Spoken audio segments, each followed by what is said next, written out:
So let's start here. Marked price, discount, and VAT. Okay, marked price, discount, marked price, discount, and VAT. Okay, about this we are going to study here. A related formula also we are going to write. Okay, first of all we are going to define here. We are going to define here marked price.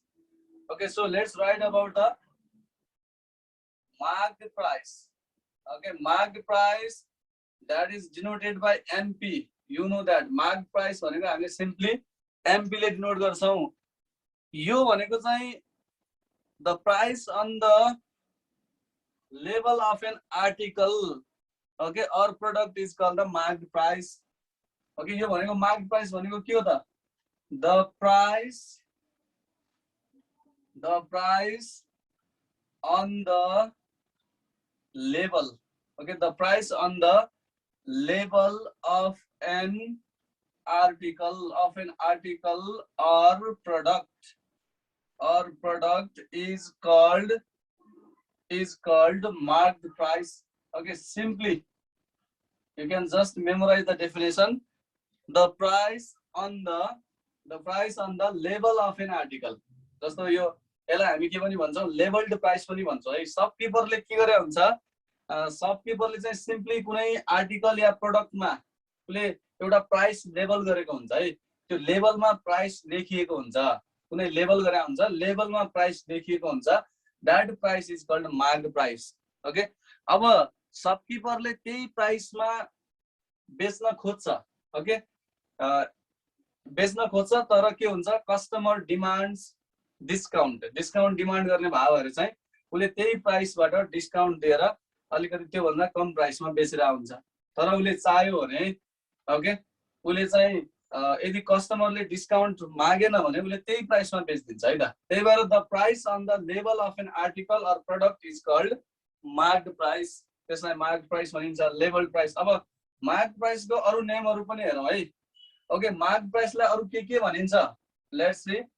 It is also called marked price लाई हामीले simply labeled price पनि भनिन्छ. Okay, labeled price, fixed price, धेरै छ यसको नाम है. list price, यसलाई list price पनि भनिन्छ. ओके, advertised price पनि भनिन्छ है. यसरी advertised price. You can see here many more name for the marked price, right? It is also called labeled price. यहाँ मैले fixed price. Okay, simply or लेख्दाखेरि राम्रो होला है. Labeled price or fixed price or list price or किन भन्दा एउटैको नाम हो यो, advertised price. यसरी हामीले धेरै प्राइसहरु क्वेशनमा हामीले धेरै तरिकाले सोधे हुन सक्छ. त्यहाँ फिक्स्ड प्राइस भने हुन सक्छ, लेभल्ड प्राइस भने हुन सक्छ, ओके, लिस्ट प्राइस भने हुन सक्छ, एडभर्टाइज्ड प्राइस भने हुन सक्छ. त्यो सबै भनेको मार्क्ड प्राइस नै हो, एउटै हो है. ओके, यो सबैको मिनिङ एउटै हो, मार्क्ड प्राइस हो. लेभल्ड प्राइस पनि मार्क्ड प्राइस हो, फिक्स्ड प्राइस पनि मार्क्ड प्राइस हो, लिस्ट प्राइस पनि मार्क्ड प्राइस हो, एडभर्टाइज्ड प्राइस पनि मार्क्ड प्राइस नै हो. Okay, in this way, simply you have to know the definition of marked price. Marked price for definition, right? Okay, after marked price, let's write about the discount. अब हामीसँग discount पनि छ. Discount भनेको के हो? Simply you know. Okay, अब यो discount capital D ले डिनोट गरौँ. डिस्काउन्ट भनेको चाहिँ मार्क्ड प्राइसमा कति लेस, कति रिडक्सन गरेर सेल गरिन्छ, त्यो रिडक्सन प्राइस हो. डिस्काउन्ट भनेको त्यो reduction price. Okay, suppose marked price भनेको 1500 छ. ओके, त्यसमा 500 कम गरेर 1000 मा बेचियो भने त्यो 500 भनेको चाहिँ के हो त? That is the discount, reduction हो. त्यही भएर हामीलाई के भन्छौं, मार्क्ड प्राइसमा कति अमाउन्टले रिडक्सन भएको छ, that reduction amount is called discount amount. Okay, so the amount of reduction in the marked price, remember this one, the amount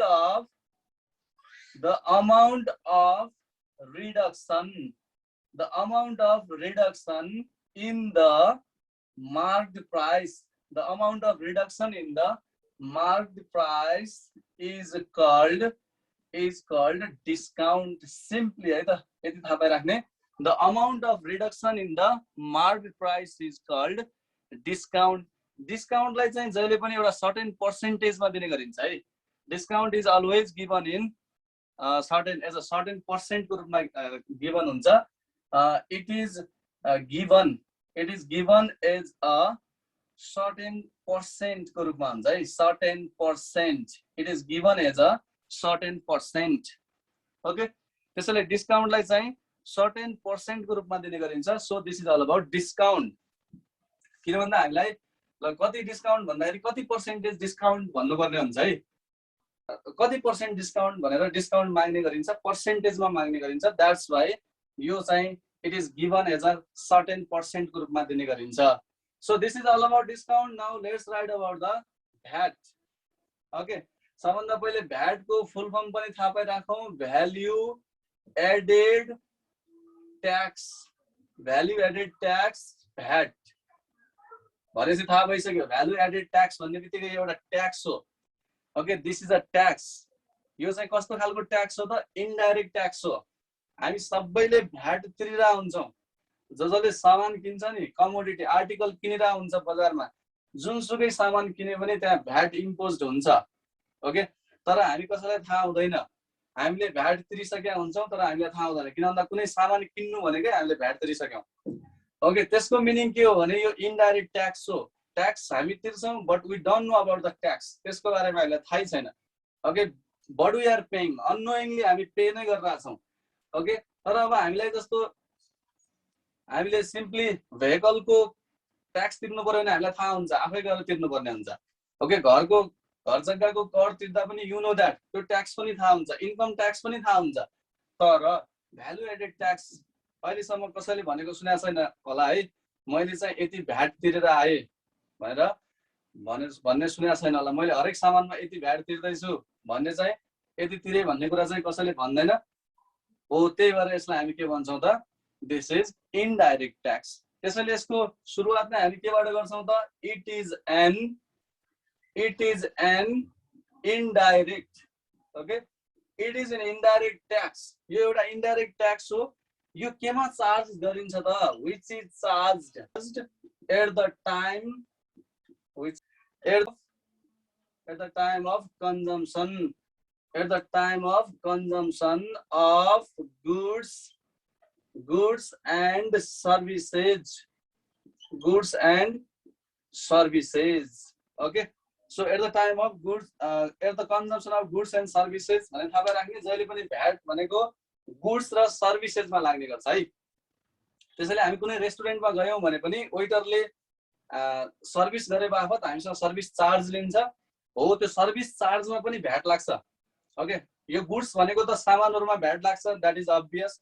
हामीले जुनसुकै सामानहरु किने पनि भ्याट त लागिहाल्छ. तर सर्भिसेसमा पनि भ्याट लाग्छ है, थाहा राख्ने. त्यही भएर भ्यालु एडेड ट्याक्स भनेको it is an indirect tax which is charged at the time of consumption of goods and services.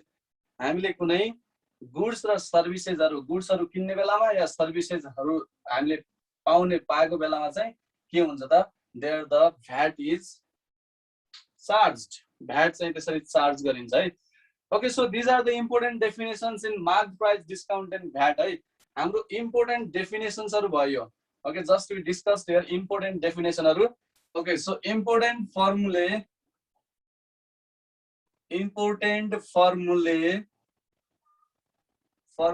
in marked price, okay, discount, marked price, discount and VAT. Okay, so we are going to write here important formulae in marked price, discount and VAT. So let's begin here with the first formula. First formula we are going to write here for, okay, SP is equals to MP minus discount percentage of MP. Okay, this is the first formula. Here SP is equals to MP minus discount percentage of MP. This is the first one formula. Second one, let's write here. हामीलाई चाहिँ अब discount amount पनि हुन सक्छ है discount amount okay discount amount that is D discount amount को formula हुन्छ D percentage of MP means discount percentage of MP okay discount amount भनेको discount percentage of MP in this way also we can find okay discount amount हामीले कसरी पनि find out गर्न सकिन्छ त discount amount we can find by another formula here discount amount D is equals to MP minus SP okay in this way also we can find यहाँ चाहिँ हामीले अब डिस्काउन्ट अमाउन्ट को फर्मुला यसरी दुई दुईटा किन लेखिरहेका छौं भन्दाखेरि okay according to the question we will use this formula हामीलाई डिस्काउन्ट पर्सेन्ट र MP गिवन छ भने we will use this one formula if you are given in the question MP and SP then we will use MP minus SP formula discount amount को we have here two formula यहाँ दुईटा फर्मुलाहरु लेख्नु हामीले discount amount को है the discount amount को two formula we have written here okay fourth number मा फेरि SP को फर्मुला त हामीले सिम्पली यसरी पनि लेख्न मिल्छ SP is equals to MP minus discount पनि हुन्छ ओके SP भनेको MP माइनस डिस्काउन्ट पनि हुन्छ है डिस्काउन्ट अमाउन्ट थाहा छ भने MP माइनस डिस्काउन्ट मात्रै लेख्दा पनि we can find here SP selling price find out गर्न मिल्छ if we just write here if we just know MP and discount मात्रै थाहा भए पनि SP find out गर्न मिल्छ okay these are the formulae related to here SP discount amount okay SP and discount amount अब हामीले discount percentage how to find your discount percent let's write अब discount percent को formula पनि लेखौं discount percent okay discount percent that is D percent भनेको discount is always calculated from MP marked price बाट calculated हुन्छ त्यही भएर यो भनेको D by MP into 100% okay remember this one D by MP into 100% भनेको discount amount by MP into 100% that is the formula for discount percent हामीलाई rate of discount पनि भने हुन सक्छ है रेट अफ डिस्काउन्ट भनेको पनि डिस्काउन्ट पर्सेन्ट नै हो एउटै हो मिनिङ डिस्काउन्ट पर्सेन्ट भन्नु र रेट अफ डिस्काउन्ट भनेको same thing so discount percent is equals to D by MP into 100% अब दुईटा डिस्काउन्ट अमाउन्ट को फर्मुला छ भने हामीलाई रेट अफ डिस्काउन्ट अलिकति डिफरेन्टली लेख्छौ है of discount okay rate of discount D% भनेको हामीलाई अब यो च्याप्टरबाट त हामीलाई फर्मुला पनि सोध्छ एक्जाममा ओके फर्मुला पनि 1 मार्क्स मा फर्मुला सोधिरा हुन्छ है त्यही भएर formula this formula are very very important not only for 1 marks 2 marks 4 marks 5 marks सबैको लागि इम्पोर्टेन्ट छ so rate of discount D% भनेको हामीलाई यसरी MP minus SP divided by MP into 100% okay so in this way we can write rate of discount दुईटा formula भयो discount percent को दुईटा फर्मुला है discount percent rate of discount percent दुईटा formula भयो यसरी हामीलाई दुईटा formula you can see here discount amount को दुईटा फर्मुला भएको हुनाले रेट अफ डिस्काउन्ट को पनि दुईटा फर्मुला भयो है ल we have written here formula for यो SP डिस्काउन्ट अमाउन्ट MP को रिलेसन भयो अब हामी let's write about the SP with VAT SP with VAT SP with VAT भनेको SP plus VAT percentage of SP okay SP with VAT भनेको SP plus VAT percentage of SP हुन्छ अब लेखौं हामी VAT amount को बारेमा okay let's write the formula for VAT amount को पनि दुईटा फर्मुला हुन्छ एउटा हुन्छ VAT percentage of SP जहिले पनि VAT amount भनेको it is calculated from the SP बाट क्याल्कुलेट हुन्छ है VAT amount भनेको VAT percentage of SP अब VAT amount को एउटा मात्र फर्मुला हुँदैन there will be another formula VAT amount is equals to we can write here SP with VAT minus SP okay SP with VAT minus SP पनि हुन्छ VAT amount भनेको SP with VAT minus SP okay SP with VAT minus SP is also के हो त VAT amount है जसरी VAT अमाउन्टको दुईटा formula भयो अब भ्याट पर्सेन्टेजको पनि त दुईटै फर्मुला हुन्छ ओके हियर 10 मा लेखौं हामी 10 नम्बरमा okay so what we can write here VAT percent को फर्मुला लेखौं VAT percent okay VAT percent is equals to VAT amount okay VAT मात्र लेखे भ्याट भनेको भ्याट अमाउन्ट भ्याट भनेको जहिले पनि एसपी मा क्याल्कुलेट हुन्छ त्यही भएर divided by SP into 100% okay so यो के भयो त भ्याट बाइ एसपी इन्टु 100% है VAT by SP into 100% so VAT percent भनेको भ्याट बाइ एसपी इन्टु 100% यो भनेको भ्याट अमाउन्ट हो माथि हामीले जुन लेखिरहेका छौं भ्याट अमाउन्ट 11 नम्बरमा पनि अगेन रेट अफ भ्याट भनेर पनि हुन सक्छ है रेट अफ भ्याट भनेको पनि सेम हो भ्याट पर्सेन्ट नै हो रेट अफ भ्याट भनेको पनि सेम है भ्याट पर्सेन्ट अब यसमा यो फर्मुला युज गरौँ न SP with VAT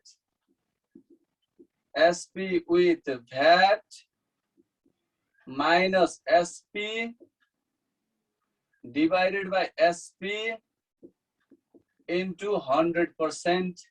Okay, so in this way we can write here rate of VAT भनेको के हुन्छ त VAT percent is equals to SP with VAT minus SP. Ultimately SP with VAT minus SP भनेको VAT amount नै हो है VAT amount नै हो तर हामीले फर्मुलामा कसरी सोध्न सक्छ write the formula to find the rate of VAT when SP with VAT and SP are given भनेर क्वेशन आउन सक्छ त्यो बेलामा हामीले एक्ज्याक्टली यही फर्मुला लेख्नु पर्ने हुन्छ किन भन्दा एसपी विथ भ्याट र एसपी इन्क्लुड भएको फर्मुला त यही हो रेट अफ भ्याट को okay that's why we have to know all this formula सबै फर्मुलाहरु थाहा हुनु पर्यो है त सबै फर्मुलाहरु थाहा हुनु पर्छ ओके ल यसरी हामीले we have written here all the required formulae for the mark price discount and VAT अब यहाँ यसको युजुअल मिनिङहरु लेखौं हामीले त्यहाँ लेखा छैनौं कुनै कुनैको जस्तो where SP भनेको के हो where SP is selling price where SP is selling price MP भनेको के हो MP is marked price MP is marked price okay कुनै कुनैको हामीले युजुअल मिनिङहरु D भनेको के हो D is discount amount okay D is a discount amount then D पछाडी हामीलाई भ्याट मात्रै छ भने त्यो भने भ्याट अमाउन्ट हो भनेर बुझ्ने VAT is okay VAT amount in this way you have to know here okay so these are the important formulae okay these are the important formulae for the marked price discount and VAT हामीले marked price discount and VAT मा यति फर्मुलाहरु थाहा पाउनु पर्यो हामीले यदि फर्मुलाहरु 9 क्लासमा थाहा पाउनु भनेको 10 मा गएर हामीले no new thing we are going to do there है त्यहाँ पनि हाम्रो mark price discount and VAT को च्याप्टर छ okay there is also the chapter related to mark price discount and VAT and we are not going to study there extra formulae हामी कुनै extra formula पढ्दै छैनौं this formulae will be sufficient there that's why अहिले हामीले पढ्नु भनेको 10 को पनि सँगसँगै we are preparing for the class 10 as well है class 10 को लागि पनि प्रिपेयर गरिरहेका छौं so you need to memorize all these formulae very important formulae